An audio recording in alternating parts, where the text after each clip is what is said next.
And പൃഥ്വിയെ സംബന്ധിച്ചിടത്തോളം അത് kind of hard work, ആ സിനിമയുടെ പുറകിലിട്ട ഒരു ഹാർഡ് വർക്കും ഡെഡിക്കേഷനും ഒക്കെ ഭയങ്കരമാണ്.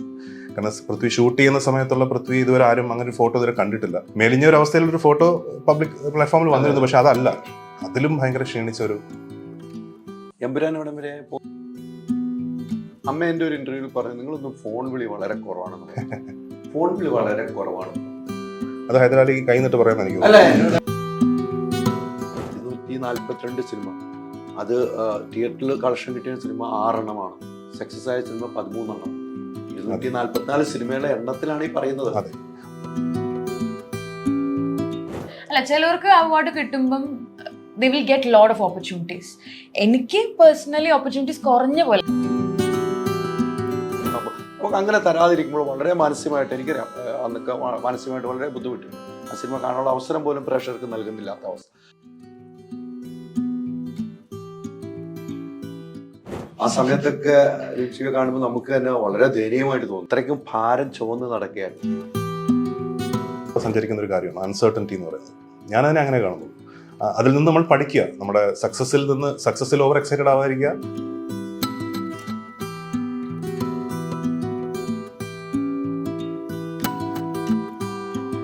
നിങ്ങളുടെ ഡിസൈനർ ഹോം എന്ന സ്വപ്നം യാഥാർത്ഥ്യമാക്കുന്നു. സാൻബിൾഡ്, ഡിസൈൻഡ് ബൈ കോൺസെപ്റ്റ്സ്. നമസ്കാരം. പുത്തൻ സിനിമയുടെ വിശേഷങ്ങൾ പങ്കുവയ്ക്കാൻ 4 അതിഥികൾ, 4 പേർക്ക് സ്വാഗതം. സൗണ്ട് കുറച്ചു പിന്നെ സമാധാനം കിട്ടും. മാരുവിൽ ഗോപുരം അല്ലേ? നമുക്കറിയാം, ഈ സിനിമയെ കുറിച്ച് കുറേ ആയി കേട്ടോണ്ടിരിക്കുക. സിയാദ്ക്കാട് പ്രൊഡക്ഷൻ കമ്പനി കുറേ വാർത്തകൾ, ഇറങ്ങിയ പാട്ടുകളൊക്കെ ഹിറ്റ്, എല്ലാം സൂപ്പർ ഹിറ്റിലേക്ക് പോയിക്കൊണ്ടിരിക്കുന്ന സമയത്താണ് നിങ്ങൾ 4 പേര് സിനിമ റിലീസുമായി എത്തിയിരിക്കുന്നത്. നമുക്ക് ഇന്ദ്രജിത്തിൽ നിന്ന് തുടങ്ങാം. ഇടയ്ക്കൊക്കെ ഇങ്ങനെ സൗണ്ട് ഇന്ദ്രജിത്തിൽ നിന്ന് തുടങ്ങുന്നല്ല അല്ലേ? ഓ, ഇങ്ങനെ പറയണം, ഉറപ്പായിട്ടും ഇങ്ങനെ പറയണം. ഇന്ന് പറയും, ഇവിടെ തുടങ്ങാൻ പറയും, അതാണ് കുഴപ്പം. ഞാൻ പറഞ്ഞില്ലല്ലോ അറിയോന്ന് ചോദിച്ചു. ഒരു നല്ല സിനിമ നമ്മൾ കുറെ ആയിരുന്നിട്ട് അല്ലേ, കുറെ നമ്മൾ ഇരുന്നിട്ട് നല്ലൊരു സിനിമയുടെ ഭാഗമായിട്ടാണ് വീണ്ടും എത്തുന്നത്. എന്താണ് ഈ സബ്ജക്റ്റ് കേട്ടപ്പോൾ എനിക്ക് ചെയ്താൽ കൊള്ളാം എന്ന് തോന്നാനുള്ള ഒരു കണ്ടന്റ് എന്തായിരിക്കും? ഇതൊരു ഫൺ ഫാമിലി എന്റർടൈനറാണ്. ഞാൻ നമ്മുടെ മുമ്പത്തെ അഭിമുഖങ്ങളിൽ പറഞ്ഞിട്ടുള്ള ഒരു കാര്യമാണ്. കാരണം ഇങ്ങനെയുള്ള ലൈറ്റ് ഹാർട്ടഡ് സിനിമകൾ ചെയ്യാൻ ഒരുപാട് ആഗ്രഹമുണ്ടായിരുന്നു. ഇതിനു മുൻപും അങ്ങനെ ചെയ്തിട്ടുള്ള കുറച്ച് ഹ്യൂമർ കലർന്ന ലൈറ്റ് ഹാർട്ടഡ് ക്യാരക്ടേഴ്സ് ഒക്കെ വലിയ രീതിയിൽ പ്രേക്ഷകർ അക്സെപ്റ്റ് ചെയ്തിട്ടുണ്ട്. അപ്പം കുറെ കാലത്തിന് ശേഷമാണ് വീണ്ടും അങ്ങനെ ഒരു കഥാപാത്രം ആ ജോണറിൽപ്പെട്ടൊരു സിനിമ ചെയ്യാനുള്ള ഒരു ഭാഗ്യം കിട്ടുന്നത്. കഴിഞ്ഞ 3 വർഷത്തെ എൻ്റെ ട്രാക്ക് റെക്കോർഡ് എടുത്ത് നോക്കിക്കഴിഞ്ഞാൽ ഒരുപാട് സീരിയസ് സിനിമകളിലൂടെ, സീരിയസ് കഥാപാത്രങ്ങളിലൂടെയാണ് ഞാൻ സഞ്ചരിച്ചിരിക്കുന്നത്. അങ്ങനെ നോക്കുമ്പോൾ ഒരു ഫ്രഷ് സ്റ്റാർട്ടാണ് 2024-ന്. ഇങ്ങനൊരു സിനിമയ്ക്കായിട്ട് ഞാൻ കാത്തിരിക്കുകയായിരുന്നു. അതിൻ്റെ ഒരു കംപ്ലീറ്റ് പാക്കേജ് ആയിരിക്കും ഇതിലെ ഷിനു എന്ന കഥാപാത്രം. അപ്പോൾ ആ രീതിയിൽ I am really looking forward to this film. ഒരു ഫാമിലി സബ്ജക്റ്റാണ്. നമ്മൾ പാട്ടുകളിൽ നിന്നൊക്കെ കണ്ടുപോയിക്കണം, ഫാമിലി ഒരു ജ്യേഷ്ഠനിയൻ ബന്ധം, അങ്ങനെ ഒരു ബന്ധം പറയുന്ന ഒരു കഥയാണ്. അത് ലിറ്ററലി ഒരു ഫാമിലി സബ്ജക്റ്റ് ആണ്. കാരണം ഒരു ഫാമിലിയിലെ 4 അംഗങ്ങളാണ് ഈ കാണുന്നത്, 4 കഥാപാത്രങ്ങൾ. അപ്പോൾ ഒരു ചേട്ടൻ, അനിയൻ, ചേട്ടൻ്റെ വൈഫ്, അനിയൻ്റെ ഗേൾഫ്രണ്ട്, അങ്ങനെയുള്ള 4 പേര്, അവരുടെ റിലേഷൻഷിപ്സ്, ഈ 4 പേരും നേരിടുന്ന ചില പ്രശ്നങ്ങൾ, ആ പ്രശ്നങ്ങളെ അല്ലെങ്കിൽ ആ റോഡ് ബ്ലോക്സിനെ അവർ ഒരു ഫാമിലി എന്നുള്ള രീതിയിൽ അത് തരണം ചെയ്ത് മുന്നോട്ട് നീങ്ങുന്നതൊക്കെയാണ് സിനിമയുടെ സിറ്റുവേഷൻസ് അങ്ങനെയാണ് ഡെവലപ്പ് ചെയ്തിരിക്കുന്നത്. അതിൻ്റെ ഒരു കൾമിനേഷനാണ് എൻഡ് എന്ന് പറയുന്നത്. അപ്പോൾ തീർച്ചയാണ്. പക്ഷെ ഇത്തരം ഒരു സിനിമകൾ, ഈ ഫാമിലി സബ്ജക്റ്റ് സിനിമകൾ ഇപ്പം നമുക്ക് കുറെ നാളുകളുടെ അങ്ങനെ സബ്ജക്റ്റുകൾ കിട്ടുന്നില്ല എന്നുള്ളത് സത്യമാണ്. നമ്മൾ പണ്ടൊക്കെ നോക്കുമ്പോൾ സത്യന്തിക്കാണ് കുട്ടികൾ ഒരുപാട് സിനിമകൾ, പക്ഷെ ഇപ്പോൾ അങ്ങനെ സിനിമകൾ വരുന്നില്ല. അത്തരം സിനിമകൾ വരാത്തതിനെ കുറിച്ച് എന്തെങ്കിലും ചിന്തിച്ചിട്ടുണ്ടോ? അതെപ്പോഴും സിനിമ എന്ന് പറയുന്നത് ഒരു സീസണിലാണല്ലോ. നമുക്ക് ഒരു സക്സസിന് പുറകെ ഓടുന്ന ഒരു വലിയ വിഭാഗം സിനിമാക്കാരുണ്ട്. അപ്പോൾ ആ രീതിയിൽ നോക്കുമ്പോൾ ഒരു പർട്ടിക്കുലർ ജോണർ ഓഫ് സിനിമ നന്നായിട്ട് പോകുമ്പോൾ ആ ജോണറെ ചുറ്റിപ്പറ്റി തന്നെ ഇനി അടുപ്പിച്ച് കുറേ പടങ്ങൾ ചെയ്യുക, അല്ലെങ്കിൽ ഒരു ഇൻഡസ്ട്രിയിൽ അങ്ങനത്തെ സിനിമകൾ കൂടുതൽ വരിക എന്നൊക്കെ ഉള്ളത് നാച്ചുറൽ ആയിട്ടുള്ളൊരു പ്രോസസ്സാണ്. അപ്പോൾ ഇങ്ങനെയുള്ള ലൈറ്റ് ഹാർട്ടഡ് സിനിമകൾ ഇപ്പോൾ നേരത്തെ സൂചിപ്പിച്ചതുപോലെ 80s-ലാണെങ്കിലും 90s-ലാണെങ്കിലും 2000s-ലാണെങ്കിലും ഒക്കെ ഇങ്ങനെയുള്ള ലൈറ്റ് ഹാർട്ടഡ് സിനിമകൾ ഒരുപാട് വന്നിട്ടുണ്ട്. അപ്പോൾ അങ്ങനെ ഒരു ചേഞ്ച് നമ്മുടെ സിനിമയിലൂടെ കൊണ്ടുവരാൻ സാധിച്ചാൽ അത് നല്ലതായിരിക്കും. കാരണം ചെറിയ നല്ല ലൈറ്റ് ഹാർട്ടഡ് എന്റർടൈനേഴ്സ് വീണ്ടും മലയാളത്തിലേക്ക് വരും എന്നുള്ളതൊരു നല്ല കാര്യമല്ലേ. അപ്പോൾ അതിനുള്ളൊരു ശ്രമമാണ് മാരുവിലും ഗോപുരം. ഈ നമുക്ക് സിയാദ് ഖോക്കറിനെ കുറിച്ച് അറിയാം. വർഷങ്ങളായിട്ട് ഇൻഡസ്ട്രിയിൽ നിൽക്കുന്ന ആള്, ഒത്തിരി ഹിറ്റുകൾ നൽകിയ ആള്. ഇപ്പോൾ ഈ പുതിയ ആളുകളോടൊപ്പം തന്നെ ഓട്ടം പ്രദർശനം നടത്തുകയാണ് സിയാദ്. ആ പ്രൊഡ്യൂസറെ കുറിച്ച് പറയുകയാണെങ്കിൽ എന്ത് തോന്നുന്നു? എത്രയോ സിനിമകൾ മലയാളത്തിന്, ഗംഭീര സിനിമകൾ മലയാളത്തിന് സമ്മാനിച്ചിട്ടുള്ള പ്രൊഡ്യൂസറാണ്. പിന്നെ ഇത്രയും സീനിയർ ആയിട്ടുള്ള പ്രൊഡ്യൂസറാണ്. പക്ഷേ ഇങ്ങനെ എല്ലാ ദിവസവും രാവിലെ മുതൽ ലൊക്കേഷനിൽ വന്നിരുന്ന് ഓരോ കാര്യങ്ങൾ ഓപ്പറേറ്റ് ചെയ്യുന്നത് ശ്രദ്ധിച്ച് ഓരോരുത്തർക്കും മൈക്രോ ഡീറ്റെയിലിംഗ് പറഞ്ഞു കൊടുത്ത് അങ്ങനെ ഓപ്പറേറ്റ് ചെയ്യുന്ന ഒരു പ്രൊഡ്യൂസറെ ഞാൻ ഇതുവരെ കണ്ടിട്ടില്ല. അതും സിയാദക്കെ പോലൊരു സീനിയർ ആയിട്ടുള്ള ഒരു പ്രൊഡ്യൂസർ ഞാൻ രാവിലെ ഞാൻ ലൊക്കേഷനിൽ ഇപ്പോൾ സിയാദൊക്കെ അവിടെ ഉണ്ടാവും, വൈകിട്ട് പോകുമ്പോഴും അവിടെ ഉണ്ടാവും. അപ്പോൾ പുള്ളി ഒരു ക്ഷീണമോ കാര്യങ്ങളോ ഒന്നും ഇല്ലാതെ ആ ഒരു പാഷൻ, അതായത് പണ്ട് സിനിമ തുടങ്ങിയപ്പോൾ എന്തായിരുന്നോ പാഷൻ, അതേ പാഷൻ തന്നെ ഇന്നും കൊണ്ട് നടക്കുന്ന ഒരു പ്രൊഡ്യൂസറാണ്. എക്സ്ട്രീംലി കംഫർട്ടബിൾ ആയിരുന്നു സിയാദൊക്കെയോട് വർക്ക് ചെയ്യാൻ. പിന്നെ സിനിമ ഷൂട്ട് ചെയ്യുന്ന സമയത്തും ചില കാര്യങ്ങളുടെ മാറ്റങ്ങളൊക്കെ ആവശ്യമുണ്ടായിരുന്നു. ചിലതൊക്കെ ഒന്ന് റീഷൂട്ട് ചെയ്യേണ്ടി വന്നു. പല സജഷൻസും ഒപ്പീനിയൻസും കാരണം സോങ്സിലെ ചില പോർഷൻസ് ഒക്കെ മാറ്റിയെടുക്കേണ്ടി വന്നു. അതിനൊന്നും ഒരു തടസ്സമോ ഒന്നും പറയാതെ സിനിമയുടെ നിലനിലല്ലേ നമുക്ക് ചെയ്യാം എന്ന് പറഞ്ഞ് വളരെ സ്പോർട്ടായിട്ട് ഞങ്ങളോടൊപ്പം, ഞങ്ങളുടെ ടീമിനോടൊപ്പം നിന്നൊരു പ്രൊഡ്യൂസറാണ്. സോ ആ രീതിയിൽ എക്സ്ട്രീംലി കംഫർട്ടബിൾ ആയിരുന്നു സിയാദൊക്കെയോട് വർക്ക് ചെയ്യുന്നത്. തീർച്ചയായിട്ടും. ഈ അവാർഡിന് ശേഷം റിലീസ് ചെയ്യുന്ന ഒരു സിനിമയായിരിക്കും Yes. അല്ല, അവാർഡിന് ശേഷം റിലീസ് ചെയ്യുന്ന സിനിമ കുറെ സിനിമകളുണ്ട്, റിലീസിങ് സിനിമയാണ്. അവാർഡ് കിട്ടും തോറും കൂടുതൽ പ്രഷറുകളിലേക്ക് നമുക്ക് കൂടുതൽ കിടപ്പാടുകൾ കൂടുകയാണ് അല്ലേ. നമുക്ക് ഇനിയുള്ള സിനിമകൾ എങ്ങനെയാകും എന്നുള്ള ചിന്താഗതികൾ ഉണ്ടാകുമല്ലോ. അതിനു മുമ്പ് ഷൂട്ട് ചെയ്ത സിനിമയാണ്, ഷൂട്ടിംഗ് നടക്കുന്ന സിനിമയാണ്. ഈ സിനിമയിലേക്ക് എത്തുമ്പോൾ എന്താണ് പ്രഷർ മുമ്പിലേക്ക് നമുക്ക് പറയാൻ പറ്റും? ഈ സിനിമയെക്കുറിച്ച് പറയുകയാണെങ്കിൽ ഇത് ഞാൻ ആദ്യമേ കേട്ടപ്പോൾ തന്നെ ഞാൻ ചിരിച്ച് ഹാപ്പി ആയിട്ട് ആ ഇമോഷൻസിലൂടെ അപ്പം ഞങ്ങൾ 4 പേരല്ലാതെയും വേറെ ക്യാരക്ടേഴ്സ് ഉണ്ടല്ലോ, വശിഷ്ടൊക്കെ ചെയ്യുന്ന ഒരു ബ്യൂട്ടിഫുൾ ക്യാരക്ടറുണ്ട്. അപ്പം അവരിലൂടെയൊക്കെ ഒരു ജേർണി എനിക്ക് പ്രാക്ടിക്കലി പോസിബിൾ ആയിരുന്നു. അത് കഥ കേൾക്കുമ്പോൾ എന്നിലൂടെ മാത്രമല്ല ഞാൻ സഞ്ചരിച്ചത്. ആൻഡ് ഇത് എനിക്കൊരു കൊടുക്കുന്ന എക്സ്പോഷർ ഡിഫറെൻ്റ് ആണ്. ലുക്ക് വൈസ് ആണെങ്കിലും ക്യാരക്ടർ വൈസ് ആണെങ്കിലും കൊടുക്കുന്ന എക്സ്പോഷർ ഡിഫറെൻ്റ് ആണ്. അപ്പം എല്ലാം കൂടി നോക്കിയിട്ടാണ് ഞാൻ ഈ മൂവിക്ക് ഒരു യെസ് പറയുന്നത്. അപ്പം അത് തന്നെ തിയേറ്ററിലും നമ്മളെങ്ങനെയാണോ ആ കഥ കേട്ടപ്പം ഓരോ ക്യാരക്ടറിലൂടെയും പല രീതിയിൽ പല കഥകളിലും പോയത്, അതുപോലെ തന്നെ ഓഡിയൻസും അത് ഞാൻ എൻജോയ് ചെയ്ത പോലെ തന്നെ എൻജോയ് ചെയ്യുന്നുള്ളൊരു കോൺഫിഡൻസ് ആണ് എനിക്ക്. സോ ദാറ്റ്സ് ഹൗ മാരിവിൽ ഗോപുരങ്ങൾ ഹാപ്പൻ ടു മീ.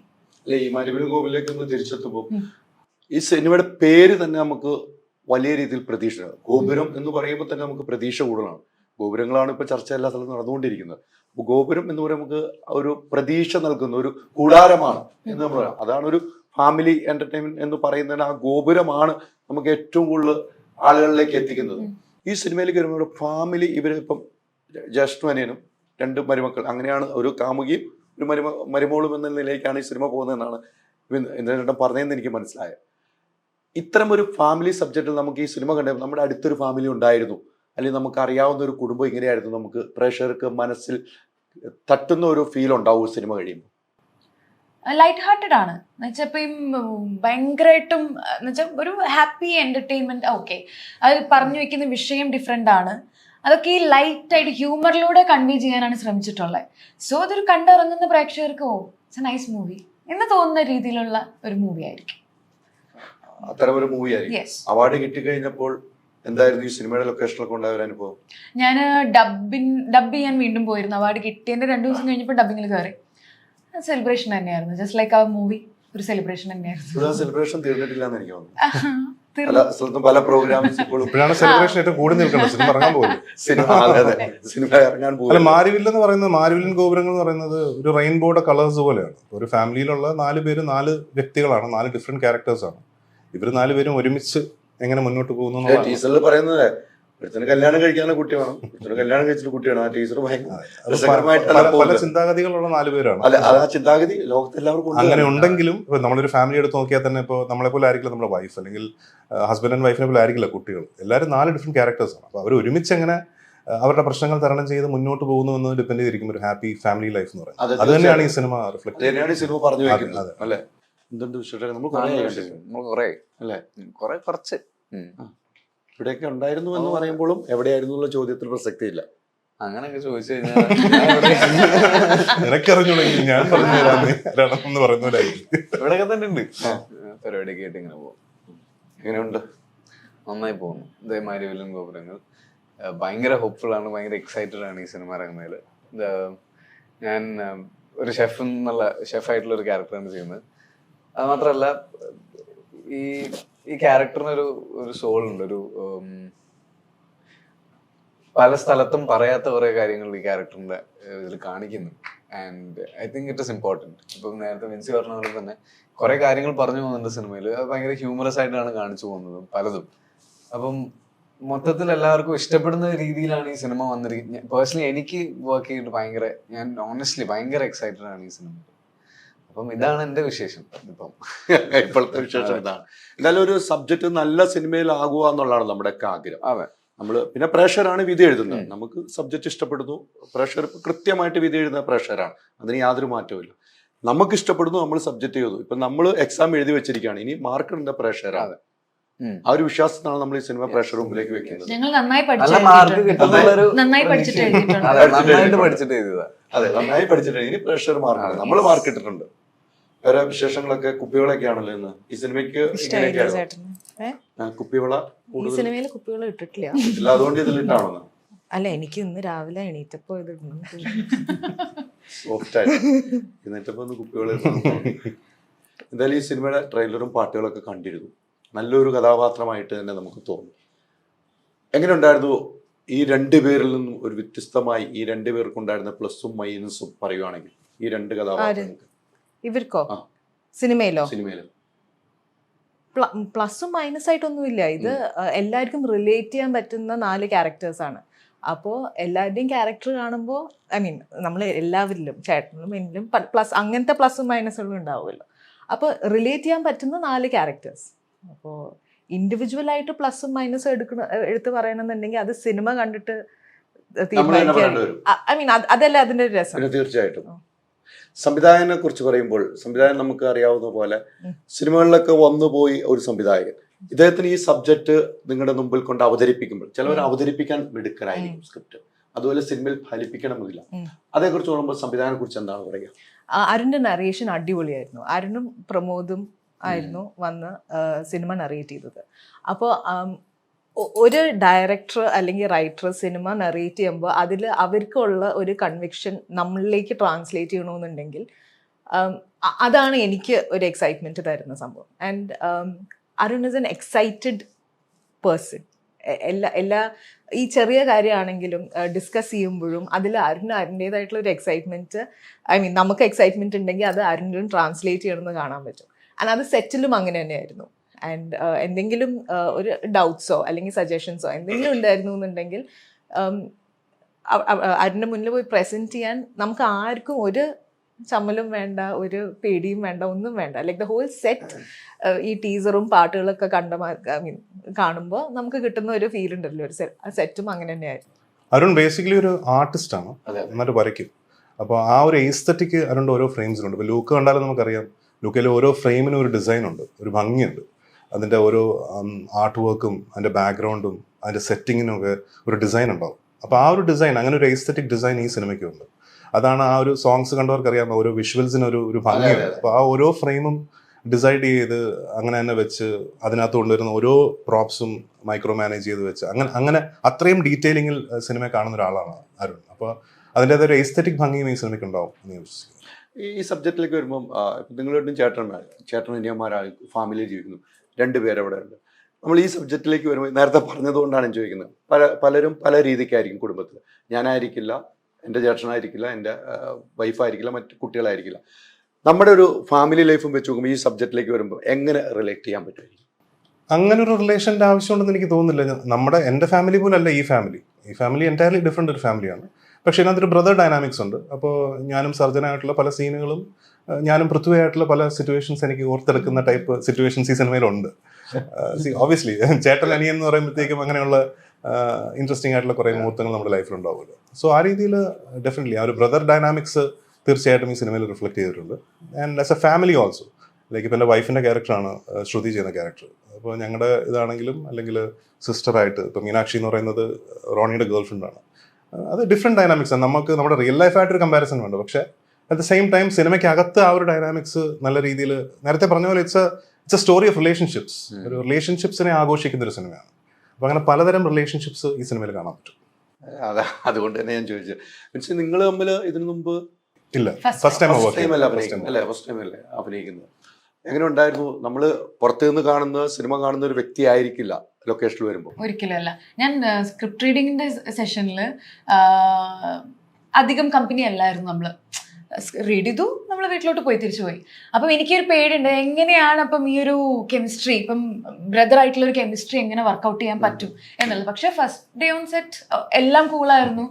ഇങ്ങോട്ടേക്ക് വന്നിട്ട് നമ്മളെ കംഫർട്ട് ആക്കുക, ലെറ്റ്സ് പുള്ളിക്കാരന്റെ ഒരു ശൈലിയാണ്. അത് ചെയ്തപ്പോഴത്തേക്കും തന്നെ അത്ര കൂൾ, അങ്ങനെയായിരുന്നു, ഈസി ആയിരുന്നു. അത് ആവശ്യമായിട്ടുള്ളൊരു സിനിമയാണ്. എപ്പോഴും ഈ 4 കഥാപാത്രങ്ങളും ഈ സിനിമയിൽ ഉടനീളം ഉണ്ട്. അപ്പോൾ ഒരുപാട് ഒട്ടുമിക്ക സീനുകളിലും ഇവരെല്ലാവരും ഉണ്ട്, അല്ലെങ്കിൽ ഇതിൽ തന്നെ 2 പേരുണ്ടാവും 3 പേരുണ്ടാവും.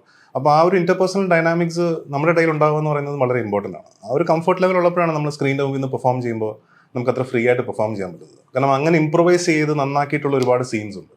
അപ്പോൾ ആ ഒരു എനർജി, ഞങ്ങളൊക്കെ തമ്മിലുള്ള ഒരു എനർജി തീർച്ചയായിട്ടും സ്ക്രീനിൽ റിഫ്ലക്ട് ചെയ്യണമെന്നാണ് ഞാൻ വിശ്വസിക്കുന്നത്.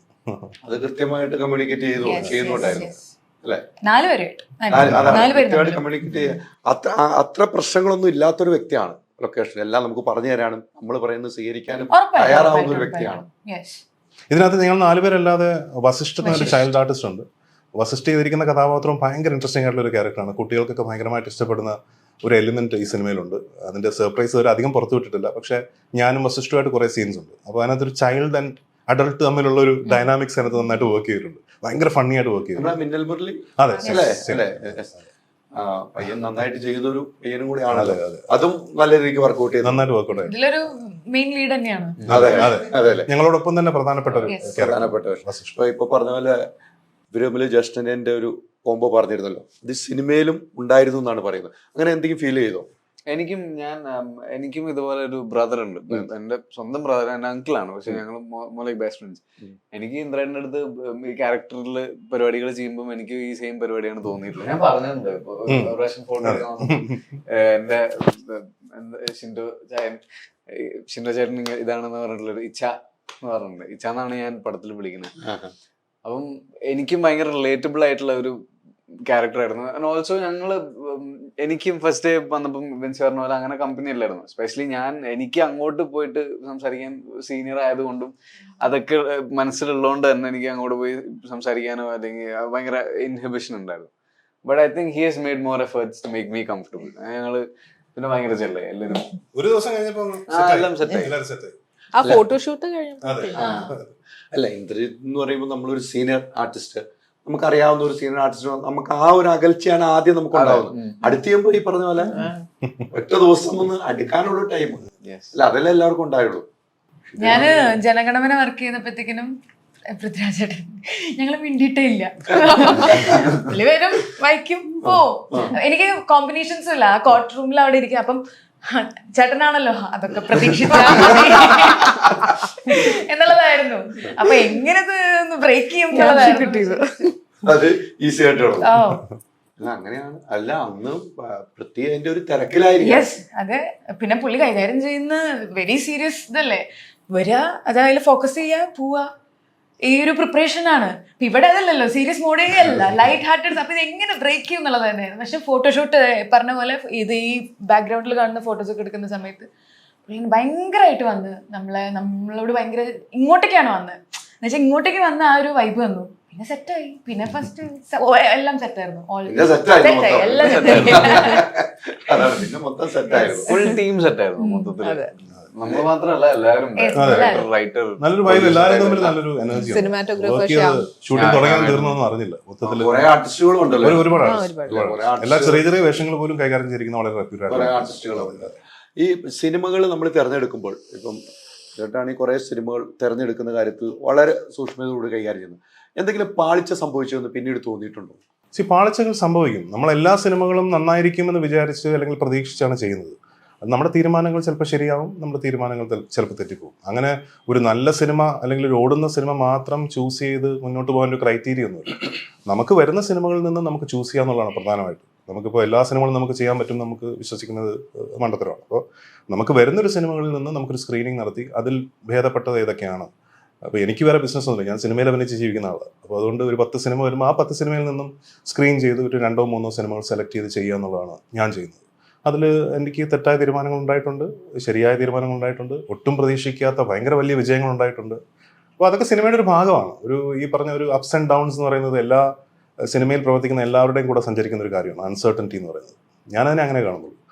അതിൽ നിന്ന് നമ്മൾ പഠിക്കുക, നമ്മുടെ സക്സസ്സിൽ ഓവർ എക്സൈറ്റഡ് ആവാതിരിക്കുക, നമ്മുടെ ഫെയിലിയേഴ്സിൽ ഒരുപാട് ഡിപ്രസ്ഡ് ആവാതിരിക്കുക, ഒരു ബാലൻസ് മെയിൻറ്റെയിൻ ചെയ്ത് നമ്മുടെ തെറ്റുകളിൽ നിന്ന് പഠിച്ച് മുന്നോട്ട് പോകുക എന്നുള്ളതാണ് ഒരു ആക്ടർ ചെയ്യേണ്ടതാണ്. ഞാൻ ബാലൻസ് മെയിൻറ്റെയിൻ ചെയ്യാൻ പറ്റുന്നുണ്ടോ? തീർച്ചയായിട്ടും അതെ, നമുക്ക് പറ്റുന്ന പോലെയല്ലേ നമുക്ക് ബാലൻസ് മെയിൻറ്റെയിൻ ചെയ്യാൻ പറ്റും. അത് ചെയ്യുന്നുണ്ട്. യാത്രകൾ പല സമയത്തും നമുക്ക് വേണ്ടായിരുന്നു എന്ന് തോന്നുമ്പോൾ എന്ത് ചെയ്യും? ചില യാത്ര സിനിമയിലേക്കുള്ള യാത്രകളുണ്ട്, അത് വേണ്ടായിരുന്നു, ഇടയ്ക്ക് വെച്ച് വേണ്ടായിരുന്നു എന്ന് തോന്നിയ സിനിമകളുണ്ടാവും. അങ്ങനെയും തോന്നിയിട്ടില്ല എന്ന് ഞാൻ പറയുന്നില്ല. പക്ഷെ ഒരു പകുതി വെച്ച് നമുക്കൊരു സിനിമയോടുള്ള കമ്മിറ്റ്മെന്റ് അങ്ങനെ വിട്ടുപോകുന്നില്ലല്ലോ. നമ്മുടെ സിനിമ കമ്മിറ്റ് ചെയ്ത് കഴിഞ്ഞാൽ 100% ഡെഡിക്കേഷനോടെ സിനിമ കംപ്ലീറ്റ് ചെയ്യാന്നുള്ളതാണ് ഒരു ആക്ടറിന്റെ ജോലി. അപ്പോൾ നമുക്കത് ഇഷ്ടപ്പെട്ടാലും ഇല്ലെങ്കിലും നമ്മൾ പ്രതീക്ഷിച്ച പോലെ അല്ല ഒരു സിനിമ പോകുന്നതെങ്കിലും നമ്മൾ സിനിമ കമ്മിറ്റ് ചെയ്തിട്ടുണ്ടെങ്കിൽ അവിടെ 100% നമ്മുടെ ഡെഡിക്കേഷനോടുകൂടി ഉള്ള സാധനം എത്രയും നന്നാക്കി ചെയ്യുക എന്നുള്ളത് ചിന്തിച്ച് ആ സിനിമ കമ്മിറ്റ് ചെയ്ത് വർക്ക് ചെയ്യുക എന്നുള്ളതാണ് ചെയ്യാൻ പറ്റുക. തീർച്ചയായിട്ടും അങ്ങനെ ചെയ്യുമ്പോഴാണ് നമ്മൾ കലാകാരനാവുന്നത്. തീർച്ചയായിട്ടും അല്ലെങ്കിൽ നമ്മളെ വെറുക്കപ്പെടുന്നവനായി മാറും. ഏത് സിനിമയും നമ്മൾ പൂർണ്ണമായിട്ട് അതിനോട്ട് ചേർന്ന് നിന്ന് തീർത്തു കൊടുക്കുക എന്നുള്ളതാണ്. വിൻസി പറഞ്ഞ പോലെ വിൻസിയുടെ സിനിമ ഇറങ്ങി, തിയേറ്ററിൽ ഇറങ്ങിയപ്പോൾ ഞാനൊക്കെ വന്ന് കണ്ടിരുന്നു ആ സിനിമ. നമുക്ക് വേണ്ടത്ര തിയേറ്ററിൽ ബ്രീത്തിങ് ടൈം തന്നില്ല. അല്ല, സിനിമ സൂപ്പർ ഹിറ്റ് സിനിമ, അവാർഡിലേക്ക് വരെ പോകുന്ന സിനിമകളിലേക്ക് മാറുന്ന സിനിമയാകുമ്പോൾ നമുക്ക് അങ്ങനെ തരാതിരിക്കുമ്പോൾ വളരെ മാനസികമായിട്ട് എനിക്കറിയാം, അന്നൊക്കെ മാനസികമായിട്ട് വളരെ ബുദ്ധിമുട്ടിരുന്നു. ആ സിനിമ കാണാനുള്ള അവസരം പോലും പ്രേക്ഷകർക്ക് നൽകുന്നില്ലാത്ത അവസ്ഥ. അത്തരം കാര്യങ്ങളിലേക്ക് പിന്നീട് എങ്ങനെയാണ് ചിന്തിക്കാറ്? അതൊരു വലിയൊരു ലെസൺ ആയിരുന്നു. പക്ഷെ അതിന്ന് ഇപ്പം എത്തി നിൽക്കുന്ന ഷിഫ്റ്റ് വേറൊരു രീതിയിലാണ്. അതായത് ആ സമയത്ത് എൻ്റെ ഷോൾഡറിലുള്ള ഒരു മൂവി എന്നായിരുന്നു ഞാൻ അങ്ങനെ ഭയങ്കരമായിട്ട് അങ്ങനെ ഫീൽ ചെയ്തൊരു മൂവി ആയിരുന്നു. അപ്പൊ അതിന് മാർക്കറ്റിംഗ് സൈഡ് ആയിരിക്കാം, എന്തോ ആയിരിക്കാം, അത് ആൾക്കാരിലോട്ട് എത്തിയില്ല. ഇവൻ തോ ആൾക്കാരിലോട്ട് എത്തിയാലും എല്ലാ ഓഡിയൻസിലോട്ട് അത് പോകുന്ന ടൈപ്പ് ഓഫ് മൂവി അല്ല. ഫാമിലി ഓഡിയൻസിനൊന്നും അത് ചിലപ്പം കണ്ടിരിക്കാനോ കുട്ടികൾക്ക് പറ്റത്തില്ല. അപ്പം അത് എത്രത്തോളം ഉണ്ട്. പക്ഷെ അത് ആൾക്കാരിലോട്ട് എത്തിക്കുക എന്ന് പറയുന്നത് ഞാൻ അതിനെ ഇമോഷണലി ആണ് അതിനെ അപ്രോച്ച് ചെയ്തത്. എൻ്റെ ഫസ്റ്റ് ഞാൻ ഷോൾഡർ ബാഗിൽ നിന്നൊരു മൂവി പോലെ എന്നൊക്കെ ഫീൽ ചെയ്തിരുന്നു. പക്ഷെ അതിന് കിട്ടിയൊരു പാഠം, നമുക്ക് ആസ് എൻ ആർട്ടിസ്റ്റ് ചെയ്യേണ്ടതായിട്ടുള്ള കാര്യങ്ങളുണ്ട്, ഒരു മൂവിയിൽ ചെയ്യാൻ പറ്റുന്ന കാര്യങ്ങളുണ്ട്. അത് ചെയ്ത് കഴിഞ്ഞ് ആധികാരികമായിട്ട് അപ്പുറത്തേക്ക് തലയിടാതിരിക്കുക എന്നുള്ളതാണ് ഞാൻ പഠിച്ചു വെച്ചിട്ടുള്ളത്. ഞാൻ പഠിച്ചു. അത് എനിക്ക് പറ്റാവുന്നത് ഐ ക്യാൻ ഡു. അതിൻ്റെ അപ്പുറത്തേക്ക് വിഷമിച്ചിട്ടൊന്നൊരു കാര്യമില്ല. നമുക്ക് ചെയ്യാവുന്ന നമ്മൾ ചെയ്തു, നമ്മൾ ചെയ്യാം, നമ്മുടെ കൺട്രോളിലുള്ള കാര്യങ്ങൾ ചെയ്യാം. കൃത്യമുണ്ട്. അതൊരു വലിയൊരു പാഠമാണ്. ആ സമയത്തൊക്കെ രുചിയെ കാണുമ്പോൾ നമുക്ക് തന്നെ വളരെ ദയനീയമായിട്ട് തോന്നും. അത്രയ്ക്കും ഭാരം ചുവന്ന് നടക്കുകയായിരുന്നു. അതിനുള്ള അംഗീകാരം എനിക്ക് കിട്ടിയല്ലോ ആ സിനിമയിലൂടെ. ആ ഭാരം ചുവന്നുകൊണ്ടല്ല എന്ന് ഞാൻ പറയാം, പക്ഷെ ഭാരം ഒത്തിരി ചുവന്നു വന്നു. അതിനി ഞാനത് റിപ്പീറ്റ് ചെയ്യില്ല. കാരണം അത് വല്ലാത്ത ഈ പറഞ്ഞ പോലെ ഡിപ്രഷൻ എന്ന് പറഞ്ഞൊരു അതിലോട്ട് എത്തണ്ടെന്ന് എനിക്ക് തോന്നുന്നു. ഞാൻ ചെയ്യാനുള്ളത് ഞാൻ ചെയ്തു. എൻ്റെ അപ്പുറത്തേക്ക് ചെയ്യേണ്ടത് എന്റെ കൺട്രോളിലല്ല. ഈ പറഞ്ഞ പോലെ നമുക്ക് ചില സിനിമകൾ കാണാനുള്ള അവസരം കിട്ടുന്നില്ല. ഇപ്പോഴത്തെ ഒരു സിനിമയുടെ റിലീസിങ്ങിന്റെ പ്രശ്നമാണെന്ന് എനിക്ക് തോന്നുന്നു. 10-15 സിനിമകൾ ഒരുമിച്ച് റിലീസ് ചെയ്യുമ്പോൾ അതിനുള്ളൊരു ടൈം കിട്ടാത്ത ഒരു അവസ്ഥ വരുന്നുണ്ട്. പണ്ടൊന്നും അങ്ങനെ ഇല്ലായിരുന്നല്ലോ. അതൊരു വലിയ പ്രശ്നമായി തോന്നുന്നുണ്ടോ? അതൊരു വലിയ പ്രശ്നമല്ല. സിനിമയുടെ ഒരു അന്തരീക്ഷം ഇങ്ങനെ മാറിക്കൊണ്ടേയിരിക്കുമല്ലോ. അപ്പോൾ നമുക്ക് നമ്പർ ഓഫ് സിനിമകളുടെ എണ്ണം വളരെ കൂടുതലാണ്. അപ്പോൾ ഈ ചെറിയ സിനിമകൾക്ക് തിയേറ്ററിൽ സർവൈവ് ചെയ്യാനുള്ള ഈ പറഞ്ഞതുപോലെ പഴയതുപോലുള്ള ഒരു സമയമില്ല. എനിക്ക് ഓർമ്മയുണ്ട്, പണ്ട് അച്ഛൻ KSFDC ചെയർമാൻ ആയിരുന്ന സമയത്താണ് സർഗം എന്ന് പറഞ്ഞ സിനിമ റിലീസ് ചെയ്യുന്നത്. സൂപ്പർ ഹിറ്റ്, 1 വർഷം ഓടിയ സിനിമയാണ്. പക്ഷെ സർഗം എൻ്റെ ഓർമ്മ ശരിയാണെങ്കിൽ 14-15 ദിവസം തിയേറ്ററിൽ ആളില്ലായിരുന്നു. 15 ദിവസം കഴിഞ്ഞിട്ടാണ് ഒപ്പീനിയൻ കേട്ട് ആൾക്കാർ വന്നു തുടങ്ങുന്നത്. ഒരു 25 ദിവസം ആയപ്പോൾ തൊട്ട് പിന്നെ 300 ദിവസം വരെ പടം ഫുള്ളായിട്ടാണ് ഓടിയത്. അപ്പോൾ അത്രയൊന്നും സമയമെന്നില്ല ഒരു സിനിമയ്ക്ക്. ഒരു 15 ദിവസം അല്ലെങ്കിൽ ഒരു മൗത്ത് പബ്ലിസിറ്റി കേട്ട് പ്രേക്ഷകർ വന്ന് സിനിമ കാണാനുള്ളൊരു സമയമെന്നില്ല. പിന്നെ ഇന്ന് ഒരുപാട് മറ്റ് ഫോംസ് ഓഫ് ബിസിനസ്സുകളുണ്ട്. OTT business. OTTയിലൊക്കെ എൻ്റെ അറിവ് ശരിയാണെങ്കിൽ 25 ദിവസം 35 ദിവസം ഇങ്ങനെയൊക്കെയാണ് അഗ്രിമെൻറ്റിൽ. 25 ഡേയ്സ് കഴിയുമ്പോൾ OTTയിൽ വരും. അപ്പോൾ അത്രയും ദിവസം സിനിമകൾക്ക്, പ്രത്യേകിച്ച് ചെറിയ സിനിമകൾക്ക് തിയേറ്ററിൽ, ചെറിയ സിനിമകൾക്ക് എപ്പോഴും എല്ലാ കാലഘട്ടത്തിലും മൗത്ത് പബ്ലിസിറ്റി വെച്ച് കേട്ടറിഞ്ഞാണ് ആൾക്കാർ തിയേറ്ററിൽ വരുന്നത്. ആ ഒരു സമയത്തിൻ്റെ ഒരു കോറിഡോർ ഇപ്പം ഇന്നില്ല.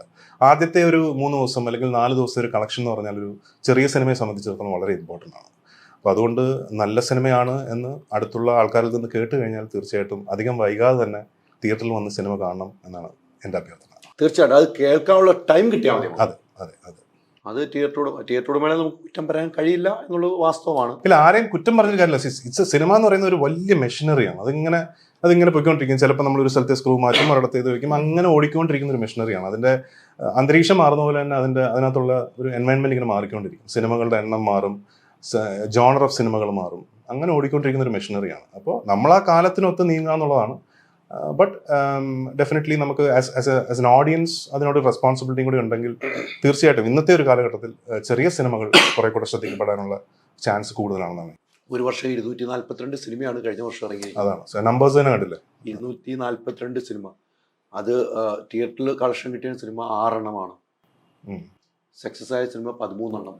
244 സിനിമയുടെ എണ്ണത്തിലാണ് ഈ പറയുന്നത്. അതെ, പക്ഷെ അതിനർത്ഥം ഇപ്പൊ 14 6 അല്ലേ പറഞ്ഞു 240 അപ്പൊ അതിനർത്ഥം ആ ബാക്കിയുള്ള 220 സിനിമകൾ മോശമായിരുന്നു എന്നല്ല. ആ 220 സിനിമകളിലും നല്ല സിനിമകൾ ഉണ്ടായിരുന്നു. തീർച്ചയായിട്ടും പക്ഷെ എവിടെയോ അതിനുള്ളൊരു ഓപ്പർച്യൂണിറ്റി കിട്ടാതെ പോയിട്ട് സംഭവിച്ചു. കിട്ടാതെ അതാണ് വാസ്തവം. ആ ഓപ്പർച്യൂണിറ്റി കിട്ടിയാൽ തീർച്ചയായിട്ടും ചെറിയ സിനിമകൾ ശ്രദ്ധിക്കപ്പെടും എന്നാണ് എനിക്ക് തോന്നുന്നത്. തീർച്ചയായും അതിനുള്ള അവസരം കിട്ടിയാൽ മാത്രം അതെ. ചെറിയ സിനിമകൾ ശ്രദ്ധിക്കപ്പെടും.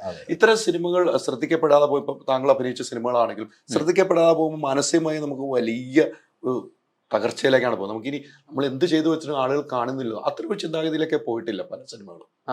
പോയിട്ടുണ്ട് നമ്മള്. ബട്ട് അതാണ് യാഥാർത്ഥ്യം. അതിന് നമുക്കൊന്നും ഇപ്പൊ ചെയ്യാൻ പറ്റില്ല. ഇപ്പം ഈ പറഞ്ഞ പോലെ കീപ്സ് ചേഞ്ചിങ്. ഇപ്പം ഞാൻ അഭിനയിച്ച സിനിമകൾ ചിലത് കണ്ടിട്ടില്ല, ആഗ്രഹിച്ചിട്ടുണ്ട്, ആൾക്കാർ കാണണമെന്ന് ആഗ്രഹിച്ചിട്ടുണ്ട്, കണ്ടിട്ടില്ല. അതിൽ നല്ല വിഷമമുണ്ട്. കാരണം എനിക്ക് സിനിമ അഭിനയം മാത്രമേ അറിയുള്ളൂ. അപ്പം ഓരോ സിനിമയും ഓരോ സിനിമ മോശമാകുമ്പോൾ അല്ലെങ്കിൽ ആൾക്കാർ കാണാതിരിക്കും, അത് നമ്മളെ ബാധിക്കും. At the end of the day നമുക്ക് വേറെ ലൈഫിലെ കുറെ കാര്യങ്ങൾ നോക്കാനുണ്ടാവും. നമുക്ക് കരിയർ ഒരു ആഗ്രഹം ഉണ്ടാവും. ഒന്നും വർക്ക്ഔട്ട് ആവണമെന്നില്ല അതുപോലെ തന്നെ. ബട്ട് വിഷമമുണ്ട്. But at the same time I think that's the reality that I have to face, or anyone.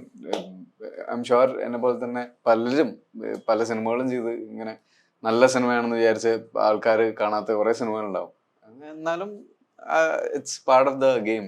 ഇങ്ങനെ നടന്നുകൊണ്ടിരിക്കും. അതിനോടൊപ്പമുള്ള യാത്ര നമ്മൾ ചെയ്തുകൊണ്ടിരിക്കും. അതെ. നമ്മൾ മടി വിചാരിച്ചാൽ നമ്മൾ തന്നെ ഇരുന്ന് പോകും. അതെ. സിനിമ വലിയ കടല് പോലെ കിടക്കുകയാണ്. നമ്മൾ വീട്ടിലിരുന്ന് അവിടെ തന്നെ ഇരുന്ന് പോകുന്നുള്ള നല്ലൊരു പാഠമാണ് കേട്ടോ. നമുക്കറിയാവുന്ന ജോലിയല്ല നമുക്ക് ചെയ്യാൻ കഴിയുള്ളൂ. ആ ജോലിയിൽ നമ്മൾ തുടർന്നുകൊണ്ടിരിക്കുക.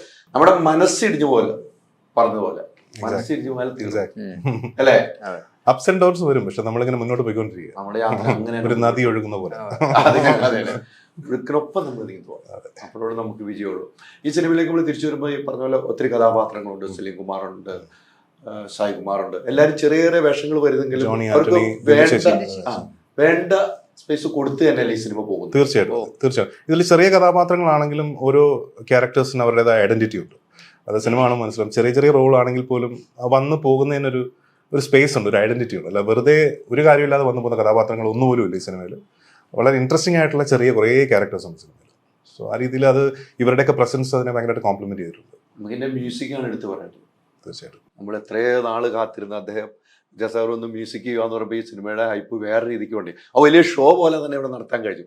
അത്രമേലും മ്യൂസിക് അദ്ദേഹത്തിന്റെ ഒരു മ്യൂസിക്കലി പാട്ടുകൾ ഇറങ്ങിയപ്പോൾ തന്നെയാണ് ഏറ്റവും ഇമ്പമാർന്നതെന്ന് എനിക്ക് തോന്നിയിരിക്കുന്നത്. തീർച്ചയായിട്ടും അതെ. ഇപ്പം ഇറങ്ങിയ എല്ലാ ഗാനങ്ങളും ഒന്നിനൊന്ന് ഹിറ്റുകളാണ്.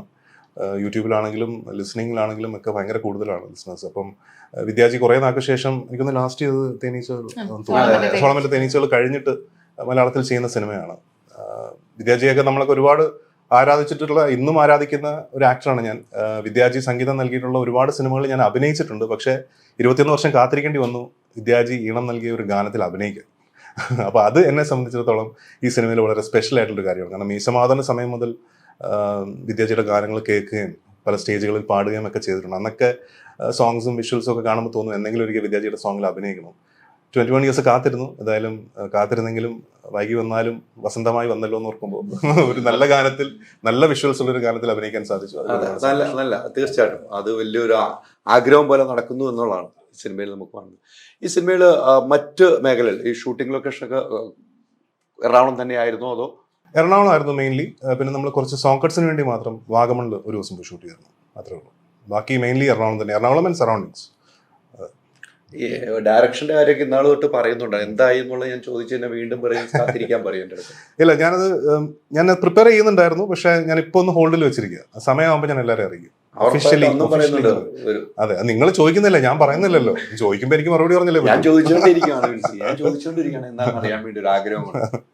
എനിക്കും ആഗ്രഹമുണ്ട്, സമയമാകുമ്പോൾ നടക്കും. ഞങ്ങൾക്കും ആഗ്രഹമുണ്ട്, ഞങ്ങൾക്ക് ഒരു അവസരം കിട്ടിയാൽ ഇനി ഉറപ്പായിട്ട് അവസരം. നിങ്ങൾ ആദ്യമായിട്ടുള്ള ഒരുമിച്ച് അഭിനയിച്ചപ്പോ മനസ്സിലായല്ലോ ആള് കൂളാണ്, പിന്നെ അവസരം തരുമെന്നാണ് അല്ലേ? കൂളാണ്, പക്ഷെ അത് അതെ തീർച്ചയായിട്ടും നമ്മുടെ ഒരു സ്ക്രിപ്റ്റ് എഴുതുമ്പോൾ അതിൽ അനുയോജ്യമായ കഥാപാത്രങ്ങൾക്ക് ചേരുന്ന മുഖങ്ങൾ ഉണ്ടെങ്കിൽ തീർച്ചയായിട്ടും അത് ആരാണെങ്കിലും നമ്മൾ കാസ്റ്റ് ചെയ്യുമല്ലോ. അങ്ങനെയാണല്ലോ ചെയ്യുന്നത്. യാതൊരു മാറ്റവും. എംപുരാന്റെ ഷൂട്ടിംഗ് നടക്കുന്നു. 2 ഷെഡ്യൂൾ കഴിഞ്ഞു. ഇന്ത്യയിൽ ഒരു ഷെഡ്യൂൾ കഴിഞ്ഞു, UK ഒരു ഷെഡ്യൂൾ കഴിഞ്ഞു. അപ്പൊ അമേരിക്കയിലെ ഷെഡ്യൂൾ ഇപ്പൊ തുടങ്ങുന്നു. അപ്പോ അതിനായിട്ട് ഞാനിപ്പോ നെക്സ്റ്റ് വീക്ക് അമേരിക്കയിലേക്ക് പോവാണ്. അമേരിക്കയിലെ ഷെഡ്യൂൾ തൊട്ടുണ്ട്. തിരിച്ച് വീണ്ടും ഇന്ത്യയിലേക്ക് വരുമ്പോൾ ഒരുപാട് സ്ഥലത്ത് ഷൂട്ടിംഗ് ഉണ്ട്, ഒരുപാട് ലൊക്കേഷൻസ് ഉണ്ട്. അപ്പോൾ അതുകൊണ്ട് ഇന്ത്യയിൽ ഷൂട്ടിംഗ് ഉണ്ട്, ഇനിയും ഏതൊക്കെയോ ഫോറിൻ കൺട്രീസിൽ ഷൂട്ടിംഗ് ഉണ്ട്. എല്ലായിടത്തും എനിക്ക് ഷൂട്ടിംഗ് ഇല്ല, പക്ഷേ എനിക്ക് US-ലും ഇന്ത്യയിലുമാണ് വർക്കുള്ളത്. അതെ, വലിയ പടമായിരിക്കും, വെരി ബിഗ് ഫിലിം. ഒരു ഡൗട്ടും ഏറ്റവും വലിയ പടമായിരിക്കും നമ്മൾ മനസ്സിലാക്കുന്നു. ഈ ആടുജീവിതം റിലീസിന് ഒരുങ്ങിയാണ്. അതെ, അതേക്കുറിച്ച് എന്തെങ്കിലും അപ്ഡേഷൻ അപ്ഡേഷൻ എന്ന് പറഞ്ഞാൽ വേറെ കാര്യങ്ങളൊക്കെ? അത് ഇപ്പോൾ എനിക്കൊന്ന് ഏപ്രിലാണ് റിലീസ് പ്ലാൻ ചെയ്തിരിക്കുന്നത് തോന്നുന്നു. അതിന്റെ ഓഡിയോ ലോഞ്ച് എന്തോ അവർ പ്ലാൻ ചെയ്യുന്നുണ്ട്. എനിക്കൊന്ന് റഹ്മാൻ സാറൊക്കെ വരുന്നുണ്ട്. അങ്ങനത്തെ ഒരു വലിയ ഇവന്റ് ആയിട്ടാണ് നടത്തുന്നത്.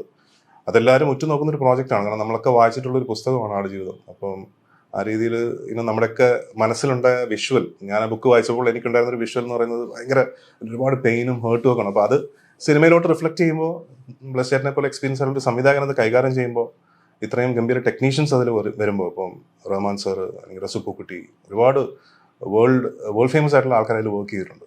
അപ്പോൾ ആ സിനിമയുടെ ക്വാളിറ്റി അതുപോലെ എലിവേറ്റ് ചെയ്യുമെന്നാണ് ഞാൻ വിശ്വസിക്കുന്നത്. നമ്മളൊക്കെ പ്രതീക്ഷയിലും അപ്പുറം വിഷ്വൽസ് ആ സിനിമയിൽ ഉണ്ടാവും എന്ന് ഞാൻ വിശ്വസിക്കുന്നു. കാരണം കുറച്ച് വിഷ്വൽസ് ഞാൻ കണ്ടു. ആൻഡ് പൃഥ്വിയെ സംബന്ധിച്ചിടത്തോളം അത് കൈൻഡ് ഓഫ് ഹാർഡ് വർക്ക്, ആ സിനിമയുടെ പുറകിലിട്ട ഒരു ഹാർഡ് വർക്കും ഡെഡിക്കേഷനും ഒക്കെ ഭയങ്കരമാണ്. കാരണം പൃഥ്വി ഷൂട്ട് ചെയ്യുന്ന സമയത്തുള്ള പൃഥ്വി ഇതുവരെ ആരും അങ്ങനെ ഒരു ഫോട്ടോ ഇതുവരെ കണ്ടിട്ടില്ല. മെലിഞ്ഞ ഒരു അവസ്ഥയിലൊരു ഫോട്ടോ പബ്ലിക് പ്ലാറ്റ്ഫോമിൽ വന്നിരുന്നു, പക്ഷെ അതല്ല, അതിലും ഭയങ്കര ക്ഷീണിച്ച ഒരു അവസ്ഥ ഉണ്ടായിരുന്നു സിനിമയിൽ. അത് ആ സിനിമ കാണുമ്പോൾ മനസ്സിലാവും. അത് നജീബിനോട് 100% നീതി പുലർത്താൻ വേണ്ടി അത്രയും ഡെഡിക്കേറ്റഡ് ആയിട്ടാണ് ആ ക്യാരക്ടറിനെ അപ്രോച്ച് ചെയ്തത്. So definitely it's A film which all of us are waiting for. ഇതേക്കുറിച്ച് എന്തെങ്കിലും പറഞ്ഞിരുന്നോ? പൃഥ്വി അങ്ങനെ പ്രത്യേകിച്ച് ഒരു കാര്യം പറയുന്ന ആളല്ലേ. ഓബ്വിയസ്ലി ഇത്രയും നാൾ വെയിറ്റ് ചെയ്ത് ഇത്രയും വർഷം ഷൂട്ട് ചെയ്തൊരു സിനിമയാണ്. നമുക്കറിയാം കോവിഡ് സമയത്ത് പോലും ജോർദാനിലൊക്കെ ഫുൾ ടീം പെട്ടുപോവുകയും 2 മാസം അവിടെ മരുഭൂമിയിൽ താമസിക്കേണ്ടി വരികയൊക്കെ ചെയ്തു. അങ്ങനെയുള്ള ഒരുപാട് എക്സ്പീരിയൻസസ് നൽകിയൊരു സിനിമയാണത്. ഇത്രയും കാലത്തെ ഒരു കാത്തിരിപ്പിന് ശേഷമാണ് ഇപ്പോൾ ഏപ്രിൽ ആ സിനിമ വരുന്നത്. പിന്നെ ഞാൻ നേരത്തെ പറഞ്ഞ പോലെ എല്ലാവർക്കും പ്രിയപ്പെട്ട ഒരു പുസ്തകമാണ്, ഒരു നോവലാണ്. അപ്പോൾ ആ രീതിയിൽ എല്ലാവരും ഉറ്റുനോക്കുകയാണ് അതിന്റെ റിലീസിന്. ഇത്രയും വലിയൊരു സ്ക്രീനിലേക്ക് വരാതെ ഇരുന്നത് എന്തുകൊണ്ടാണ്? അത്തരം ഒരു വലിയ സിനിമകളിലേക്ക് എത്താൻ കഴിയുന്നില്ല, അങ്ങനെ തോന്നുന്നുണ്ടോ? എനിക്കങ്ങനെ തോന്നിയിട്ടില്ല. എനിക്ക് എല്ലാ കാലഘട്ടങ്ങളിലെയും എൻ്റെ സിനിമാ കരിയർ തുടങ്ങിയപ്പോൾ തൊട്ടുള്ള പല കാലഘട്ടങ്ങളിലുള്ള ഏറ്റവും വലിയ വിജയങ്ങളുടെ ഭാഗമാകാൻ സാധിച്ചിട്ടുണ്ട്. അതിപ്പോൾ മീശമാധവൻ എടുത്തോളൂ, അല്ലെങ്കിൽ ചാന്തുകൂട്ട് എടുത്തോളൂ, അല്ലെങ്കിൽ ക്ലാസ്മേറ്റ്സ് എടുത്തോളൂ, ലൂസിഫർ എടുത്തോളൂ. ഒരുപാട് വലിയ സൂപ്പർ ഹിറ്റ് സിനിമകളുടെ ഭാഗമാവാൻ എൻ്റെ ബിഗിനിങ് ഓഫ് ദ കരിയർ മുതൽ ഇന്ന് വരെ എനിക്ക് പറ്റിയിട്ടുണ്ടെന്നാണ് ഞാൻ വിശ്വസിക്കുന്നത്. അപ്പോൾ അത് ഞാൻ ഒരിക്കലും ഒരു നോ കംപ്ലയിൻസ്. വലിയ സിനിമ എന്ന് പറഞ്ഞാൽ എനിക്ക് മനസ്സിലാകുന്നില്ല എന്താണ് വലിയ. ഇപ്പോൾ ലൂസിഫർ വലിയ സിനിമയല്ലേ, അതിൻ്റെ ഭാഗമാണല്ലോ. അല്ലെ ഗോവർദ്ധൻ കുറച്ച് ഉള്ളെങ്കിലും വളരെ ശ്രദ്ധിക്കപ്പെടുന്ന ഒരു വേഷമായിരുന്നു. എംപുറാനിൽ അതിലും ശ്രദ്ധിക്കപ്പെടുന്നു ഞാൻ വിശ്വസിക്കുന്നു. അപ്പോൾ അങ്ങനെ my career is going forward. So I am happy. ഒരു പ്രൊഡക്ഷനിലേക്ക് എന്നുള്ള രീതിക്ക് തീർച്ചയായിട്ടും എല്ലാം ഞാൻ ഇത് ലാസ്റ്റ് ഇന്റർവ്യൂവിൽ ഞാൻ പറഞ്ഞ കാര്യമാണ്. കാരണം പ്രൊഡക്ഷൻ, ഡയറക്ഷൻ, ഇതൊക്കെ എനിക്ക് സിനിമയിൽ മാത്രം നിൽക്കുന്ന ഒരാളാണ്. എനിക്ക് വേറെ ബിസിനസ്സോ കാര്യങ്ങളോ ഒന്നും എനിക്കില്ല. അപ്പോൾ സിനിമയിൽ തന്നെ കോൺസെൻട്രേറ്റ് ചെയ്ത് സിനിമയിലെ പല മേഖലകളും എക്സ്പ്ലോർ ചെയ്യണം, മുന്നോട്ട് പോകണമെന്ന് എനിക്ക് ആഗ്രഹമുണ്ട്. അത് അതിൻ്റെ സമയമാകുമ്പോൾ അതെല്ലാം നടക്കും തന്നെയാണ് ഞാൻ വിശ്വസിക്കുന്നത്. അമ്മ എൻ്റെ ഒരു ഇന്റർവ്യൂവിൽ പറഞ്ഞു നിങ്ങളൊന്നും ഫോൺ വിളി വളരെ കുറവാണെന്ന് പറഞ്ഞു. എൻ്റെ അടുത്ത് 2 ഇന്റർവ്യൂവിൽ ഇത് ഈ കഴിഞ്ഞ ദിവസത്തെ ഇന്റർവ്യൂവിലും എന്നോട് പറഞ്ഞു ഫോൺ വിളി വളരെ കുറവാണെന്ന് പറഞ്ഞു. ഞാനത് അംഗീകരിക്കുന്നില്ല. ഞാൻ അമ്മയെ എല്ലാ ദിവസവും വിളിക്കാറുണ്ട്. അമ്മമാരെപ്പോഴും അങ്ങനെയാണ്. നമ്മൾ എത്ര വിളിച്ചാലും അവർക്ക് ഒരു കോൾ ചെയ്തല്ലടാ നിനക്ക് 2 നേരം വിളിച്ചുകൂടെ എന്ന് ചോദിക്കും. അപ്പോൾ അമ്മ എപ്പോഴും എല്ലാ ദിവസവും ഞാൻ അമ്മയോട് സംസാരിക്കാറുണ്ട്. ഇപ്പോൾ കഴിഞ്ഞ 2 മാസം അമ്മയുടെ കൂടെ ഉണ്ടായിരുന്നു ഞാൻ.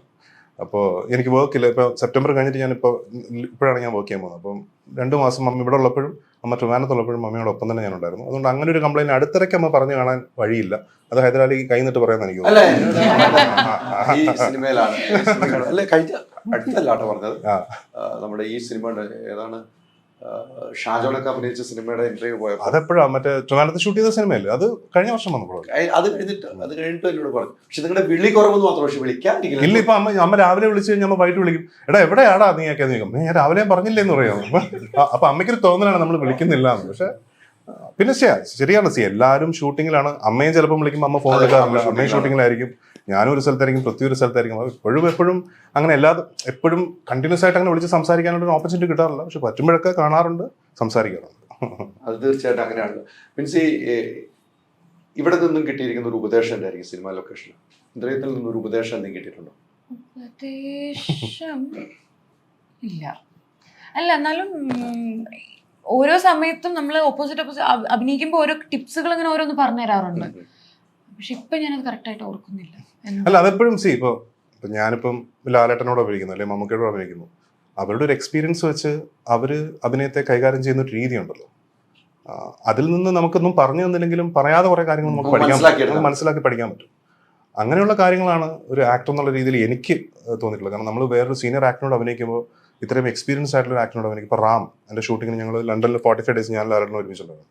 ഒരുപാട് കോമ്പിനേഷൻ സീൻസ് ഉണ്ട്. അപ്പോൾ ലാലേട്ടൻ്റെ ഒരു അപ്രോച്ച് അല്ലെങ്കിൽ ഒരു ക്യാരക്ടർ ഹാൻഡിൽ ചെയ്യുന്ന രീതി അല്ലെങ്കിൽ അതിനോട് കാണിക്കുന്ന ഒരു ഡെഡിക്കേഷൻ, ഒരു സ്നേഹം, അതൊക്കെ ഭയങ്കര ഇത്രയും കൊല്ലം കഴിഞ്ഞിട്ടും അത് അതുപോലെ ഒരു ആളിക്കത്തുന്ന തീ പോലെ ഇപ്പോഴും ഉണ്ട്. സോ അതൊക്കെ ഒരു എക്സാമ്പിളാണ് നമുക്കും അതുപോലെ പുതുതലമുറയ്ക്കൊക്കെ how passionate a person can be towards his profession എന്നുള്ളതിൻ്റെ എക്സാമ്പിളാണ്. അത് സീനിയർ ആക്ടേഴ്സിൻ്റെ കൂടെ നിന്ന് അവരോട് വർക്ക് ചെയ്യുമ്പോൾ തന്നെ അവരൊന്നും പറഞ്ഞു തന്നില്ലെങ്കിലും അതൊക്കെ ഒബ്സർവ് ചെയ്താൽ തന്നെ കുറേ കാര്യങ്ങൾ നമുക്ക് പഠിക്കാൻ പറ്റും. അങ്ങനെ പഠിക്കുന്ന കാര്യങ്ങളായിരിക്കും ഇപ്പോൾ അല്ലേ കിട്ടിയിരിക്കുന്നത്. ഇനി ചെയ്യണമെന്ന് ഉദ്ദേശിക്കുന്നത് ഇപ്പം ഒരു സ്റ്റേറ്റ് അവാർഡ് വരെ കിട്ടിയത് നമുക്ക് ചെയ്യണമെന്ന് ആഗ്രഹമുള്ള കഥാപാത്രം ഒത്തിരി. ഇത് ഇപ്പം എന്നോട് കുറച്ചു മുമ്പ് പറഞ്ഞു, ഞങ്ങൾ ഇതിനു മുമ്പ് ഇന്റർവ്യൂ ചോദിച്ചപ്പോൾ പറഞ്ഞാണ് ഇങ്ങനത്തെ ഒരു കഥാപാത്രം വേണം. അങ്ങനെ ഒരു കഥാപാത്രം ആഗ്രഹം ഉണ്ടെങ്കിൽ എന്തായിരിക്കും മനസ്സിലുള്ളത്? അങ്ങനെ ഞാനിപ്പോൾ ചിന്തിച്ചിട്ടില്ല. എനിക്കിപ്പോൾ കഥാപാത്രങ്ങൾ വരട്ടെ എന്നുള്ളതാണ്. ഇപ്പം ആഫ്റ്റർ അവാർഡ് കിട്ടിയതുകൊണ്ട് ഞാൻ പറയുന്നതല്ല. ഇപ്പം വരുന്ന ഓപ്പർച്യൂണിറ്റീസിൽ ക്യാരക്ടേഴ്സ് കുറവും ലീഡ്സിലോട്ട് മാത്രം സ്റ്റക്ക് ചെയ്യുന്ന. അപ്പം ലീഡ് വരുന്നത് ലിമിറ്റഡ് ആയിട്ട് എനിക്ക് വരുന്നത്. ഇതിന് മുന്നേ ക്യാരക്ടേഴ്സ് ഇഷ്ടം പോലെ വരും. അപ്പം അതിന് ചൂസ് ചെയ്യാനുള്ള ഓപ്ഷൻസ് നമുക്ക് കൂടുതലായിരുന്നു. അതിലും മൈൻഡ് സെറ്റിൽ ഇങ്ങനെ ക്യാരക്ടർ ഒന്നും ഉണ്ടായിരുന്നില്ല. അപ്പം ഇപ്പം നാടൻ ക്യാരക്ടേഴ്സിലോട്ട് സ്റ്റക്ക് ചെയ്യുമ്പോൾ ഒരു മോഡേൺ ഷെയ്ഡ് കാണിക്കാൻ പറ്റിയിരുന്നെങ്കിൽ എന്ന് ആഗ്രഹിച്ചിരുന്ന സമയത്താണ് മാരിവില്ലിൻ ഗോപുരങ്ങൾ വരുന്നത്. അപ്പം ഒരു പെർട്ടിക്കുലർ ക്യാരക്ടർ ഒന്നുമില്ല, ക്യാരക്ടേഴ്സ് വരട്ടെ എന്നുള്ളതാണ്. എനിക്കതിനുള്ള ഓപ്പർച്യൂണിറ്റി ഉണ്ടാവും, ചൂസ് ചെയ്യാനുള്ള ഒരു ഓപ്പർച്യൂണിറ്റി ഉണ്ടാവും. ഇപ്പൊ ലീഡിലോട്ട് മാത്രം സ്റ്റക്ക് ചെയ്യുന്നുണ്ടോ? അവാർഡ് കിട്ടിയതിനു ശേഷമാണ് അങ്ങനെ. അവാർഡ് കിട്ടിക്കഴിഞ്ഞതിന് ശേഷം അത്തരം ഒരു ചിന്താഗതി മറ്റുള്ളവരിലേക്ക് എത്തിയിട്ടുണ്ടായിരിക്കും. എനിക്കറിയില്ല, അതിന്റെ കാരണം അറിയില്ല. പക്ഷെ വരുന്ന ഓപ്പർച്യൂണിറ്റീസ് ലീഡിലോട്ട് മാത്രം സ്റ്റക്ക് ചെയ്യുന്നു, ക്യാരക്ടേഴ്സ് കുറഞ്ഞ പോലെ എനിക്ക് ഫീൽ ചെയ്യുന്നു. നമ്മൾ ക്യാരക്ടർ ചെയ്യാൻ തയ്യാറായിട്ടിരിക്കുകയാണ്. ഞാൻ റെഡിയാണ്. ഇൻട്രസ്റ്റിംഗ് ആയിട്ടുള്ള ക്യാരക്ടേഴ്സ് ഇപ്പം ഇതിൽ പോലും മാരിവില്ലും ഗോപുരങ്ങളിൽ പോലും ലീഡ് എന്നുള്ള രീതിയിലല്ല നമ്മൾ സെലക്ട് ചെയ്യുന്നത്. It's A character. ഇപ്പം 4 പേരുടെ ആണെങ്കിലും ഡിഫറെൻറ്റ് ക്യാരക്ടേഴ്സ് ആണ്. അപ്പം ക്യാരക്ടേഴ്സ് ആണ് എപ്പോഴും എന്നെ ഇൻട്രസ്റ്റ് ചെയ്യിപ്പിക്കുന്ന ഫാക്ടറും. അപ്പം ഐ എം വെയിറ്റിംഗ്. അത് സ്ക്രീൻ സ്പേസ് കുറവാണെങ്കിലും കൂടുതലാണെങ്കിലും ഞാൻ അതിനെ ക്യാരക്ടറായിട്ടാണ് അപ്രോച്ച് ചെയ്യുന്നത്. അല്ല, ഇതൊരു ഇങ്ങനെയൊന്നും പറയുന്നവർ വളരെ ചുരുക്കമായിട്ട് എനിക്ക് തോന്നിയിട്ടുള്ളത്. അവാർഡ് കിട്ടിക്കഴിയുമ്പോൾ ഇങ്ങനെ പറയുന്ന ഒരു ചുരുക്കമായിട്ട് എനിക്ക് പേഴ്സണൽ എൻ്റെ ഒരു എക്സ്പീരിയൻസ് വെച്ച് പറയുന്ന. അല്ല, ചിലവർക്ക് അവാർഡ് കിട്ടുമ്പം they will get lot of opportunities. എനിക്ക് പേഴ്സണലി ഓപ്പർച്യൂണിറ്റീസ് കുറഞ്ഞ പോലെ, അതായത് ലീഡിലോട്ട് മാത്രം സ്റ്റക്ക് ചെയ്യുന്ന പോലെ തോന്നിയോണ്ടാണ് ഞാനിപ്പോൾ ഇത് സംസാരിക്കുന്നത്. അത് കൃത്യമായിട്ട് അങ്ങനെ തോന്നിയത് കൊണ്ടായിരിക്കും, അല്ലാതെ ഒരിക്കലും പറയില്ലോ, കൈന്നിട്ട് പറയാനും പറ്റില്ലോ. അല്ല, ഇനിയും നല്ല വേഷങ്ങൾ തേടി എത്തട്ടെ. അതാണ് നമുക്ക് വേണ്ട. എന്നും തിയേറ്ററിൽ പോയിരിക്കുമ്പോൾ വിൻസിയുടെ സ്ക്രീൻ ഒരു സ്പേസ് ആണെങ്കിൽ കാണാനുള്ള വേണം നമുക്ക്. പ്രേക്ഷകർ ഇറങ്ങുമ്പോൾ ഒരു സീനാണെങ്കിൽ മനസ്സിൽ അത് ഉൾക്കൊള്ളണം. ഇപ്പം സൗദി വെള്ളക്കയിൽ ഒരു ചെറിയൊരു സീൻ വന്നു പോയി, പക്ഷെ അതിനുള്ള ഒരു ആക്സെപ്റ്റൻസ് എനിക്ക് കിട്ടിയിട്ടുണ്ട്. ചെറുതായിട്ട് ഒരു കോട്ട് സീനിൽ ജസ്റ്റ് ഒന്ന് വന്ന് പോകുന്നുള്ളൂ. അത്രയാണെങ്കിലും ഐ എം ഫൈൻ. പക്ഷെ എനിക്ക് അങ്ങനത്തെ ക്യാരക്ടർ. ആരുടെ കൂടെ ഇനി അഭിനയിക്കണമെന്നൊരു ആഗ്രഹമാണ്? മമ്മൂക്ക. Very much. എനിക്ക് കാതിൽ കണ്ടേ പിന്നെയാണ് ഈ ആഗ്രഹം തീവ്രമായ. എന്തോ എനിക്ക് ഭയങ്കര ഹോണ്ടിങ് ആയിട്ട് തോന്നി. അപ്പം അതിൽ എനിക്ക് ആരായിട്ടാണെങ്കിലും ഒരു സ്ക്രീൻ സ്പേസ്, ഐ മീൻ ഒരു ക്യാരക്ടർ പുള്ളിയുടെ ഒപ്പം ചെയ്യണം എന്നുണ്ട്.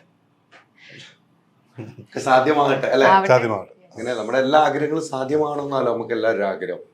അടുത്ത പ്രോജക്റ്റ് നടന്ന സംഭവം ആൻഡ് ഗിർ, അത് റിലീസ് ആവാനുണ്ട്. ഇപ്പൊ ചെയ്തുകൊണ്ടിരിക്കുന്ന ഫാർമ എന്ന് പറഞ്ഞിട്ടൊരു വെബ് സീരീസ്. തമിഴില് ഡിമോണ്ടി കോളനിയുടെ സെക്കൻഡ് പാർട്ടിലൊരു പരിപാടി ഉണ്ട്. ചെറിയ പരിപാടി ആണിപ്പോ ഉള്ളത്. കഥ കേട്ടോണ്ടിരിക്കാം. പറ്റിയിട്ടില്ല. ഇനി സൂപ്പർ സിനിമയിലേക്ക് വരണം. നമ്മള് നേരത്തെ പറഞ്ഞതുപോലെ കായലിനൊപ്പം നീന്തണം. നമ്മൾ നീന്തിക്കൊണ്ടിരിക്കുകയാണ്. ആ നീന്തൽ നിർത്തരുത്. നമുക്ക് എന്ത് പ്രശ്നങ്ങളുണ്ട്, നീന്തുന്നത് നന്നാവും. അതെ അതെ. അപ്പൊ ഒത്തിരി സന്തോഷം. സൂപ്പർ ഹിറ്റ് ആകട്ടെ. ഇതിന്റെ 25-50 ദിവസം ആഘോഷിക്കാനുള്ള ഭാഗ്യം നമുക്ക് ഉണ്ടാകട്ടെ.